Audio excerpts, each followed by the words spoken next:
Tara, magluto tayo ng chicken fried rice. Marinate na natin yung ating chicken. Maglalagay tayo ng oyster sauce, hoisin sauce, ground black pepper, salt, sesame oil. And mix lang natin. Lagyan natin ng Spanish paprika. Marinate muna natin yung ating chicken kahit mga 30 minutes. Lagay na tayo ng oil sa ating pan. Lagyan na natin yung ating chicken.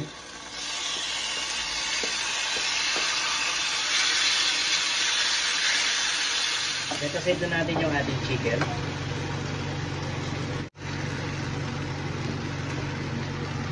Lagyan na natin yung ating scrambled egg.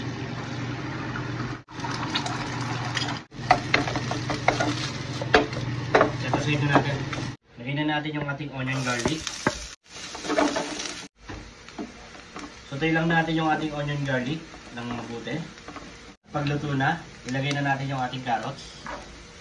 Lagay na rin natin yung ating green peas. Lutuin lang natin ng mabuti yung carrots and peas natin. Add na natin yung ating red bell pepper. Add natin yung salt, black pepper. Lagyan lang natin ng mabuti. Pagluto na yung ating carrots, lagay na natin yung ating chicken. Lagyan natin ng spring onion, oyster sauce, liquid seasoning, black pepper. I-add na natin yung ating rice.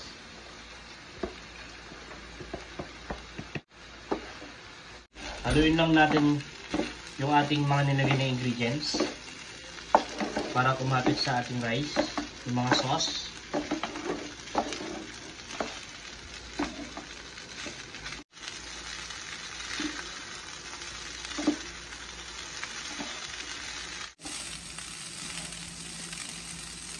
At pwede na natin i-add yung ating scrambled egg.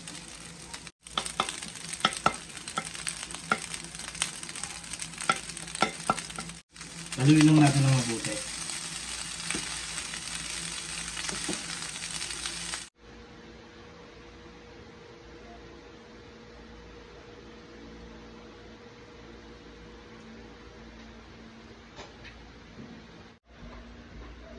First bite.